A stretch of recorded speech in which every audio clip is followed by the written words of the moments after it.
guru juga yaitu melakukan wawancara kepada pimpinan atau kepala sekolah terkait dengan pengambilan keputusan yaitu dilema etika dan dilema moral.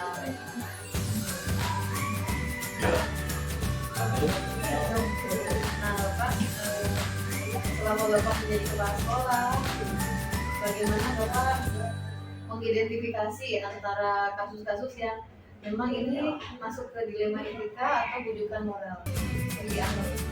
Ya, terima kasih untuk Pak Reja, Bunia, Buros, sama Bu Suki ya.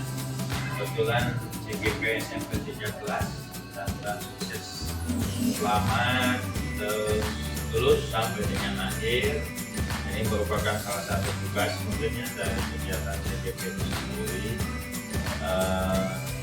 Terkait dengan kebijakan atau keputusan di sebuah lembaga khususnya di sekolah terkait dengan identifikasi atau sebelum ke sana dilema etika itu kan menentukan satu pilihan di antara dua pilihan yang benar kan. Kalau tadi rujukan moral memilih antara dua yang salah dengan yang benar. Kalau itu kan jelas itu kalau yang benar dengan yang benar ya. Nah terlebih dahulu kan itu semua identifikasi yang tentunya permasalahan itu ya. Nah permasalahan tersebut identifikasi tentu tidak hanya oleh sendiri tentu akan kesalahan. Nah berbagai macam permasalahan di lembaga itu banyak ya, pada di bidang kurikulumnya, di bidang siswaan, di bidang hubungan kemasyarakatan dalam hal hubungan teman-teman belajar juga kan. Nah, oleh karena itu ketika kita melakukan identifikasi tentu kita menggunakan stakeholder, memanfaatkan stakeholder yang ada di sekolah sehingga identifikasi masalah daripada dilema etika itu sendiri akan terakomodir muncul gitu kan mana yang harus kita selesaikan, yang harus kita putuskan daripada dilema etika itu sendiri. Ya salah satu contohnya lah, ini kan bagian daripada tim kondis gitu ya. Ini tim kondis merupakan salah satu bagian yang mengidentifikasi daripada dilema etika itu sendiri. Sehingga ketika nanti tim ini mengidentifikasi permasalahan dilema etika itu sendiri, setelah mengidentifikasi, mengklasifikasikan, kemudian mencari akar permasalahannya apa, kemudian kita mengambil sikap, tindakan, program yang harus kita lakukan. Nah itu semuanya tidak bisa dilakukan oleh pimpinan sendiri, tentu oleh seluruh stakeholder ya. Makanya di kita di 13 banyak elemen, banyak unit gitu kan, banyak kepanitiaan. Sengaja menunjukkan itu karena nggak mungkin kepala sekolah sendiri. Dan prinsip saya ketika di sekolah beda dengan di birokrasi. Kepemimpinan di birokrasi bisa otoriter, tapi kepemimpinan di sekolah bukan kepemimpinan otoriter, tapi kepemimpinan pembelajaran. Artinya kepala sekolah harus memberikan sebuah contoh ketika kebijakan itu tidak hanya atas dasar pribadi, tapi harus atas dasar musyawarah. Makanya tadi identifikasi dilakukan dengan sendiri, tapi elemen-elemen yang terkait ya, siapa, bagian siapa, unsur mana, kita identifikasi melalui terkumpul dan hasil identifikasi itu sendiri ya, dengan akar permasalahannya baru kita menggunakan itu barangkali yang simpel kira-kira bisa menjadi sebuah jawabannya. Jadi saya tangkap dari nanti dengan adanya koordinasi, kolaborasi dengan berbagai stakeholder yang ada di sekolah bisa lebih terbuka dan mudah dianalisa juga ya Pak. Betul. Jadi ada keterbukaan dengan semua stakeholder. Artinya semua tahu permasalahan di kita itu apa. Tapi tetap walaupun permasalahan itu semua tahu, kebijakan itu sendiri tidak ditentukan oleh salah satu indikator. Tetap ada di pimpinan hasil daripada musyawarah. Itulah intinya. Nah Bapak, dalam ketika dihadapkan ada kasus yang memerlukan kebijakan Bapak, misalnya ada dua yang sama-sama ada nilai kebaikannya. Nah, bagaimana langkah gitu dalam mengambil keputusan itu? Terutama yang tadi ada dua nilai kebaikan. Nilai kebaikan, tapi mungkin juga bentrok dengan aturan gitu ya. Ketika ada sebuah itu tetap kita tadi sudah berbicara bahwa hasil daripada keputusan kebijakan kita hasil daripada musyawarah, hasil daripada ngobrol. Ketika ada sebuah masalah, saya ngobrol biasanya pertama dengan Makassar, kumpul semua di sini, semua terlibat, tempat-tempatnya ada. Kita tanya ini ada masalah begitu, tapi masalahnya kedua-duanya misalkan benar, kita cari solusinya seperti apa. Mungkin yang pertama kita lihat dari segi kepentingan. Kepentingannya apakah kepentingan pribadi atau kepentingan umum? Ketika kepentingan itu merupakan kepentingan umum, ya kalaupun dua-duanya benar, itu ada yang salah satu korban. Itu apa? Ya, harusnya kepentingan umum dulu. Ketika sudah memenuhi itu, mana skala prioritasnya? Kita ambil skala prioritas. Yang prioritas yang A atau prioritas yang B dari dua hal yang benar tadi. Kalau misalkan, nah ini perlu yang ini dulu nih, yang A dulu, ya tentu kita kebijakan silakan ya. Walaupun misalkan, mungkin ya, atau ini nyangkut atau enggak, misalkan kebijakan itu dilontarkan, ada hal yang merasa tersinggung dan lain sebagainya, gitu kan pasti ada lah kebijakan itu sendiri karena hasil bersama. Tapi dari segi keefektifannya kita perlu melontarkan ini dulu, ya skala prioritas itulah yang harus kita. Jadi dua alternatif tadi, satu skala prioritas, kedua lihat dari kepentingannya umum atau pribadi, nah itu yang harus kita lakukan sehingga semuanya bisa terselesaikan.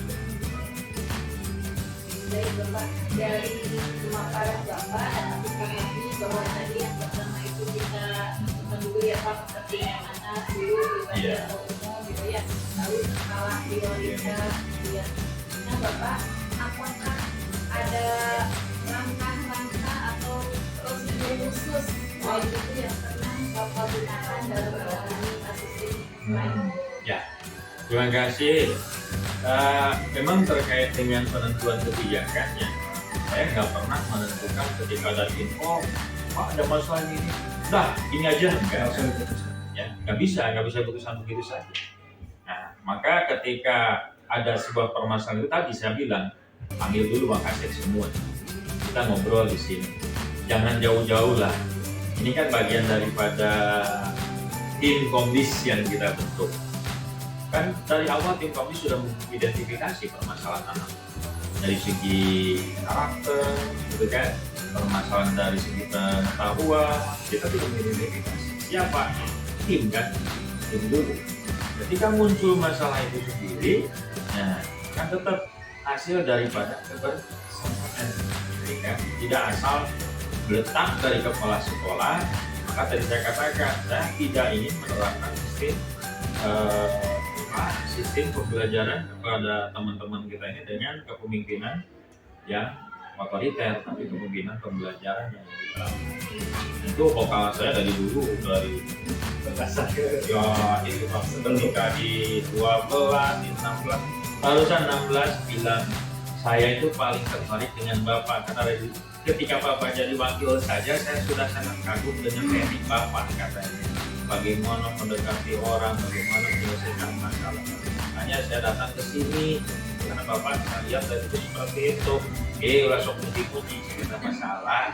Nah itulah makanya di sini pun sama.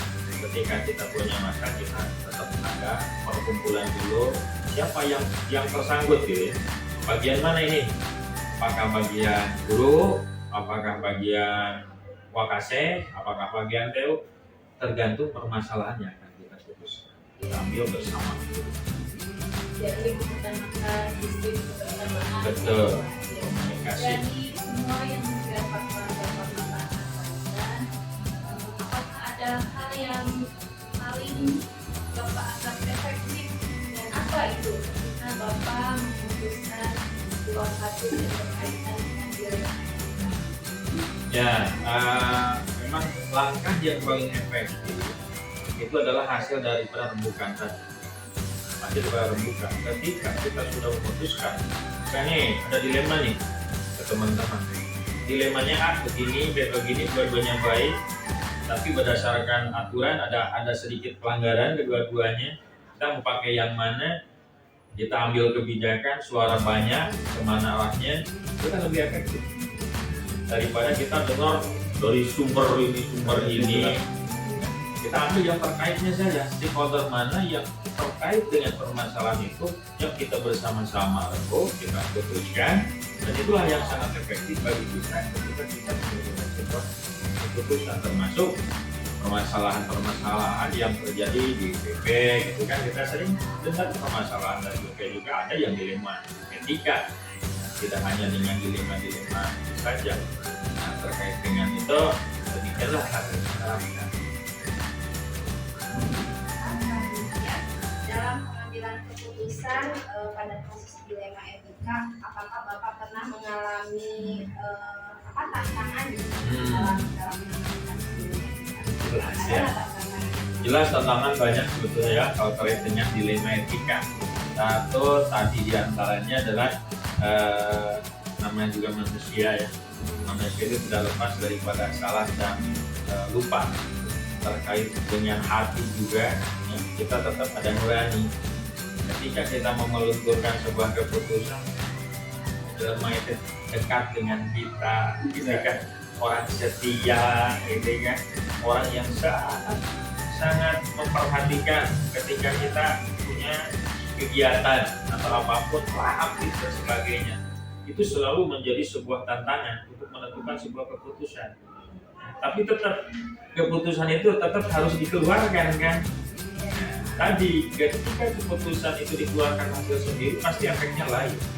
Tapi ketika keputusan itu hasil daripada musyawarah dari beberapa elemen yang kita kumpulkan yang terkait dan kebijakannya satu bahasa, insya Allah ketika kita sampaikan tentunya juga disampaikan dengan baik juga gitu ya. Insya Allah dilema itu kan sendiri akan ada sebuah solusi penyampaiannya. Tantangan banyak gitu. Sangat gitu lah. Tapi ya itulah kita bagaimana mengemasnya kembali gitu.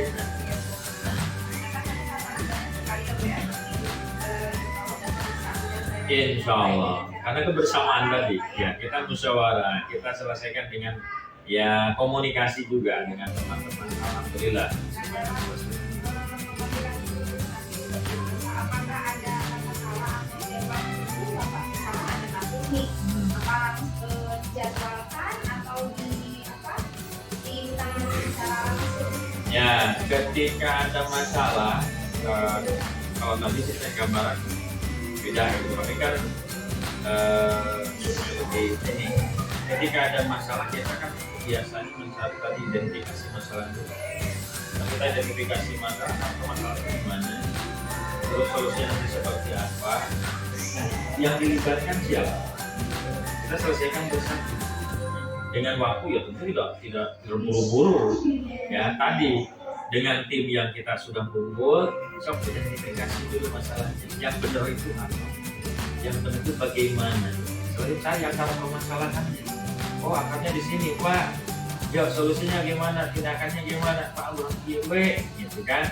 Yuk, kita seperti ini, Pak. Selesaikan. Hasil daripada semua itu, insya Allah akan terjadi dengan baik.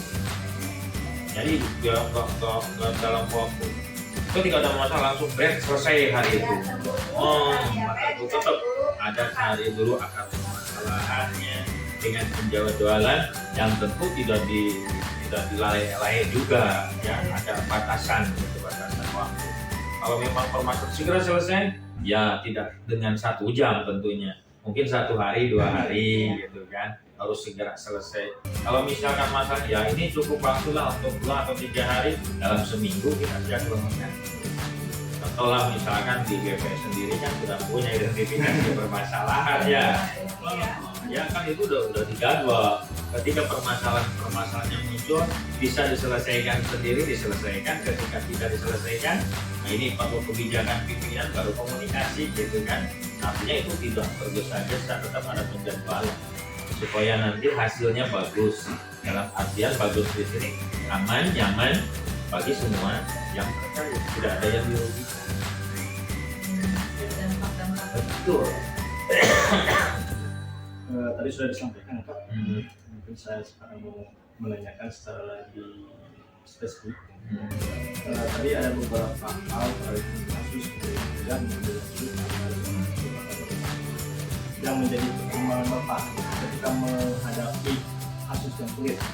Perlu beberapa hal atau dari aturannya atau dari yang bermasalahnya yang membuat Bapak sehingga kasus itu harus menanya ke A, terus menanya ke B, mungkin siapa sosok yang menjadi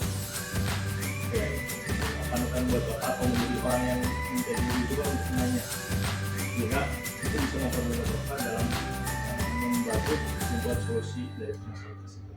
Ya, terima kasih. Ini pertanyaan lumayan agak menjadi mendalam ya. Menjadi mendalam karena biasanya kan kalau Oh. tidak bisa iya, karena ada sebuah rujukan gitu kan, rujukan kemana nih? maksudnya Maksudnya kemana gitu ya. Ya nggak apa-apa, itu lebih bagus juga. Ketika kita punya masalah yang sangat sulit, tetap kalau saya tidak ada figur manusia yang dijadikan tempat aduan. Tetap kita satu Allah yang menjadi tujuan ya.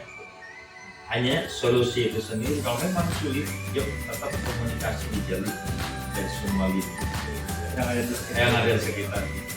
Kalau permasalahan menyangkut orang luar, ada pihak ketiga yang mempermasalahkan itu, baru kita komunikasi dengan pihak luar. Tetap pihak luar juga diajak komunikasi, yang dilibatkan. Kalau memang permasalahan tergantung dari masalah itu sendiri. Kalau masalahnya cukup di dalam, ya kita komunikasi dengan orang dalam. Ketika permasalahannya ada yang menyangkut sangkut paut dengan orang-orang luar, ya tentu kita komunikasi dengan pihak yang terkait. Kalau misalkan terkait dengan keamanan, ya tentu dengan kepolisian dan orang yang harus kita ajak bicara. Terkait dengan keamanan anak-anak, ya kan sama kepolisian harus kita ajak bicara. Atau lingkungan sekitar, atau kita kan terkait dengan kedisiplinan anak ini, kita juga kan dulu di MOU Komdis ya, kita mengundang RT, RW gitu kan, kepolisian, Koramil, kecamatan. Nah itu untuk menyelesaikan sebetulnya penanganan masalah kita itu sulit di anak kabur itu sulit gitu kan. Gak bisa hanya kita yang menyelesaikan, tapi orang dalam orang luar juga harus ada keterlibatan.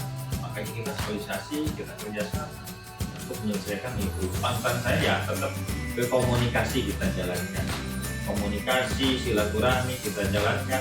Nah, tentunya bakal banyak orang yang terkait, yang diajak komunikasi. Tapi dalam hal ini kita juga harus bisa dengan itu kita jadi untuk terakhir mungkin dari yang sudah Bapak sampaikan, pengalaman Bapak menjadi pemimpin dimanapun ya, pengalaman yang sangat berarti dari semua kebijakan Bapak ya. Apa yang bisa dijadikan pembelajaran ketika kita menghadapi permasalahan A, B, C, D, baik berat atau sulit, dari Bapak kemudian apa yang bisa disiapkan kepada kami pengalaman Bapak untuk Bapak sampaikan. Baik, ya, ini menyangkut ke pengalaman pribadi gitu kan. Menjadi kunci buat kami juga ya. Mudah-mudahan, karena kan salah satu tujuan dari BRCGP juga adalah nanti ke depan akan menjadi salah satu penentu kebijakan untuk calon-calon kepala sekolah juga gitu kan. Wajib lah mungkin saya tapi mudah-mudahan ini juga tidak salah ya apa yang saya sampaikan. Nah terkait dengan itu yang kuncinya tetap satu ya, jaga silaturahmi dengan teman, lingkungan ya, lingkungan sekitar kita bekerja, sekitar kita memimpin gitu. Nah yang kedua, jangan ada bahasa saya pemimpinnya. Itu jangan ada di diri kita itu saya kepala sekolah, mas saya kan kebanyakan berpikir seperti itu. Kepala sekolah itu hanya jabatan yang diberikan, yang dipercayakan oleh pemerintah untuk mengelola sekolah. Jabatan itu tetap di dalam pekerjaan kita berhubungan dengan orang-orang atau stakeholder yang ada di lingkungan itu sendiri. Kita nggak bisa jadi kepala sekolah atau sekolah berhasil tanpa ada konsepnya dari guru, dari TO, dari semua elemen yang ada. Kalau tidak kita komunikasi, tidak kita dekatkan silaturahmi itu, artinya kita tetap satu lah, ya, jangan sombong, ya ngobrol lah, gitu. Ajak ngobrol aja teman-teman. Karena dari sekian orang di lembaga itu tidak semuanya lurus. Ya, ada yang pro, ada yang kontra. Nah, yang kontra ini harus kita sikapi. Ketika ada yang pro, kita mau permasalahkan. Berarti setiap kita punya program setuju. Tapi ketika yang ada yang kontra, ini yang akan menjadi pengamat. Walaupun satu, ini harus kita. Jangan tahun 1001 itu nggak bisa lebih, nggak bisa kurang. Cuman saya ingin mengutamakan kebersamaan. Sama-sama karena ini lahan kita, sawah kita yang harus kita pupuk, yang harus kita siram agar tumbuh berkembang menjadi sebuah sekolah yang lebih maju. Modalnya seperti itu. Terima kasih kalau ya itu ilmunya hanya seperti itu. Iya, luar biasa. Banyak yang dapat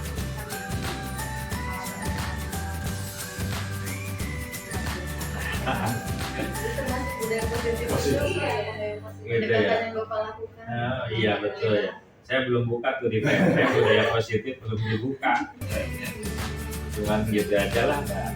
Ya, pacarnya baru perundungan, kemarin sudah perundungan. Cuma hampir-hampir kita udah laksanakan tuh sebetulnya. Kalau saya kaji semua PMM yang saya buka ternyata semua hampir sudah dilaksanakan di kita mah gitu. Makanya mudah kasih nyata gitu. Iya, tinggal mana nyata aja dengan dokumen beres. Makanya bagi teman-teman mudah sebetulnya, tinggal ya mau bukanya aja. Tapi di kita alhamdulillah ya cukup banyak orang. Di 8 mulai ada motivasi, bahkan kemarin udah panas sih. Saya aja kepala sekolah tuh udah 5 ini belum pada buka gitu. Alhamdulillah sekarang mulai ada semangat gitu kan. Kita mengada baru kurikulum aja, kurikulum juga baru 1 sertifikat. Yang di dalam. Oh, di dalam. Nah, makanya bisa kompor-kompori gitu. Ayo dari mana positif ya kan. Ya alhamdulillah sudah mulai pada bertanya gimana Pak. Saya ngecek bulan Agustus bisa 2, bisa 3. Alhamdulillah. Mudah-mudahan jadi kebaikan Bapak ini jadi amal jariah ketika Amin, nanti amin. tabungan kita. Amin. Sama Bapak. Amin. Ya. Kemudian Bapak juga tidak bosan kalau kami berkonsultasi atau Waalaikumsalam.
solusi, mana ini yang lebih urgent, mana ini yang lebih dulu kita selesaikan. Jadi dimusyawarahkan. Lalu ada yang sepakat, baru kita cari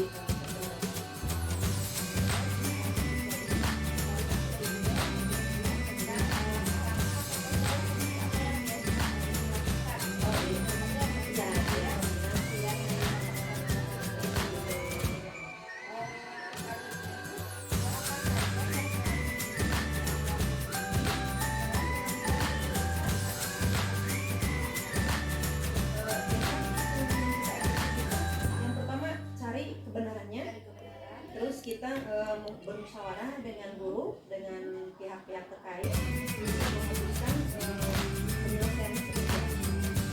Kalau ada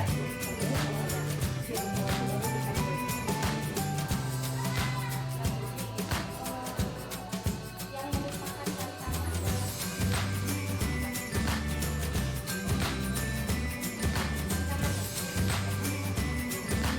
tantangannya misalnya kita ini membuat satu misalnya anak dilarang membawa handphone misalnya. Tantangannya sekarang kan zaman sekarang pembelajaran itu kadang-kadang ada handphone. Ataupun bisa juga tantangannya ketika orang tua tidak bisa menyediakan hal tersebut. Ya itu yang yang kedua misalnya di sekolah jangan membawa rokok misalnya, karena anak-anak sekarang belum ya ada yang tapi untuk yang sekarang ada itu yang orang tua dilarang misalnya membawa ataupun merokok misalnya. Kadang-kadang kan itu dengan orang tua kan ada yang jadi kita benturannya dengan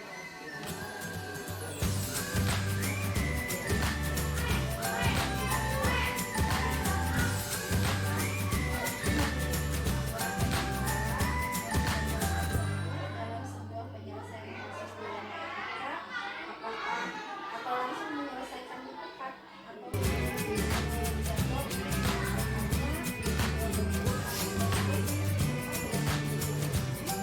kalau untuk di lokasi itu kami tidak membuat jadwal, tidak membuat jadwal.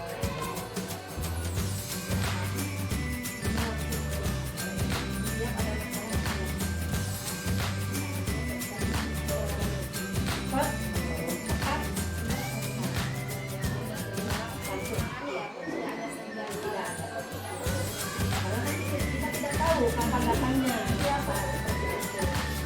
Ataupun kalau disimpan nanti tidak cepat-cepat diselesaikan, takutnya berdampak kepada yang lain. ya dari Jadi kami kelupakan juga Nah. mungkin ya Bu ya. jadi kami tangani.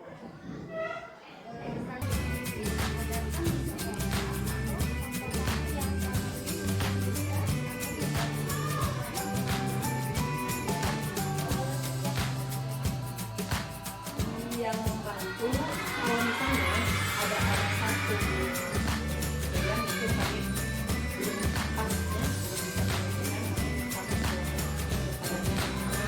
kalau itu dari pihak desa kalau belum bisa itu masalah sampah ya koordinasi dengan desa. Kalau misalnya kesempatan di sana anak-anak ada yang koordinasinya dengan puskesmas. Kalau masalah anak-anak nakal, kami bisa memanggil dari pihak dan di sekolah itu diberikan pelajaran. Sekarang sudah ada ya percobaan dan sudah ya bisa dari terus kenapa? Ya, supaya anak-anak itu sekarang sudah ada.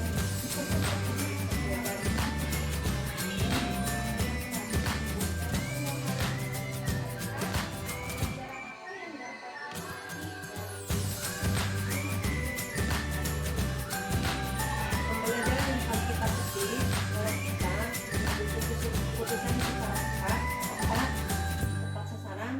Jadi setiap permasalahan itu tidak ditunda, maka masalah itu cepat selesai. Dan kita nanti akan ada masalah yang lain lagi, kita cepat lagi selesai. Jadi tidak ditunda-tunda gitu, tidak ada masalah.